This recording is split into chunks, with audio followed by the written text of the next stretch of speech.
everyone, and welcome to the latest episode of Banrion's Capital Management web series, You're Doing It All Wrong, where we take on myths and misconceptions surrounding alternative investments.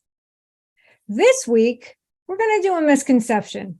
And the misconception we are going to take on today is about liquidity, and that if it is an illiquid investment, that it's riskier, and that your clients would be more comfortable and need to be in liquid investments. I'm here to take it on because I think it's important to understand that liquidity should match the underlying investment liquidity. So one of the things that we've seen happening over the last 10 years is the proliferation of liquid alternatives, ETFs and mutual funds specifically. There's also closed-end funds and BDCs. And I would argue BDCs aren't really alternatives. They trade on equity exchanges, and they often have equity beta associated with them, regardless of what the underlying investment is. Case-by-case basis, I have to look at them, but generally speaking, that's how I feel about BDCs. Closed-end funds can be problematic in that they have premium discount mechanism that doesn't always allow the underlying securities price action to be reflected in the actual price of the closed-end fund. So we have that. And then we have the latest iteration that has become available to most folks, which is the interval fund. Now, I have a love-hate relationship with interval funds.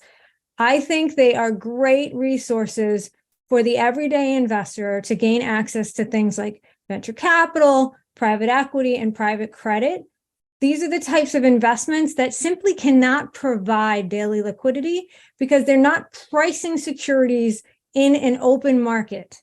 These are private securities that are priced typically monthly, sometimes quarterly, based on a number of factors, but you don't have market action to help determine the price of these securities.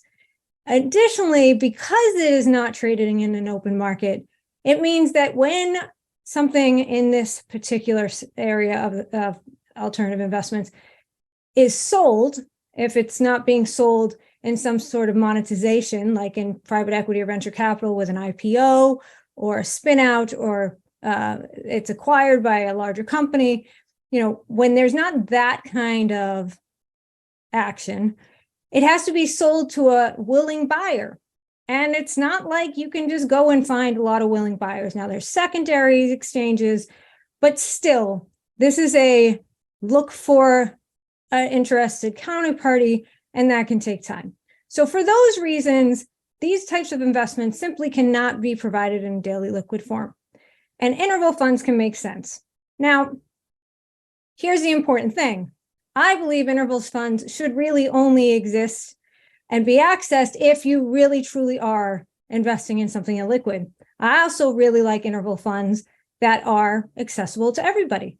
But if you are investing in an interval fund whose underlying securities are daily liquid, and many interval funds still maintain an accredited investor hurdle, those ones I'm not as big a fan of, because I can get less constrained, because interval funds do have additional regulatory framework that constrains how they can invest because they are 40 Act products.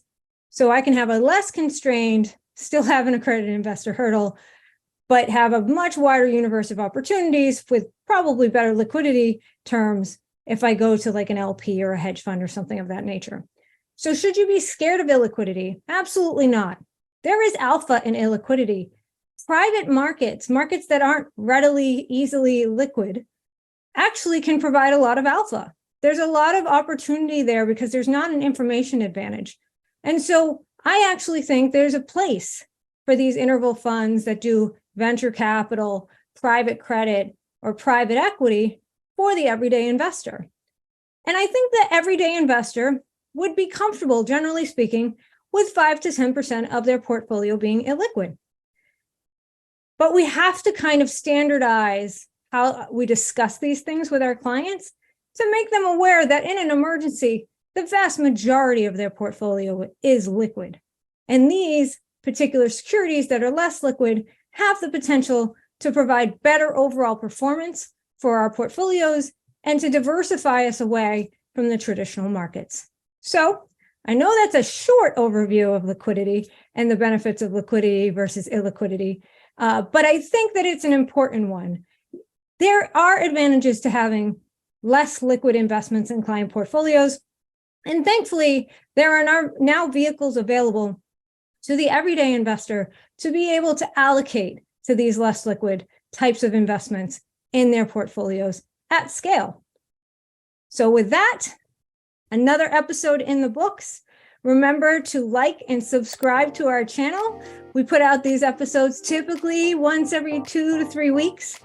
Please leave a comment if you have a topic you want us to take on. We are here to do that. We want to hear from you. What is important to you? What do you want to hear? Remember, like, subscribe, leave a comment. Thank you again, and have a wonderful day.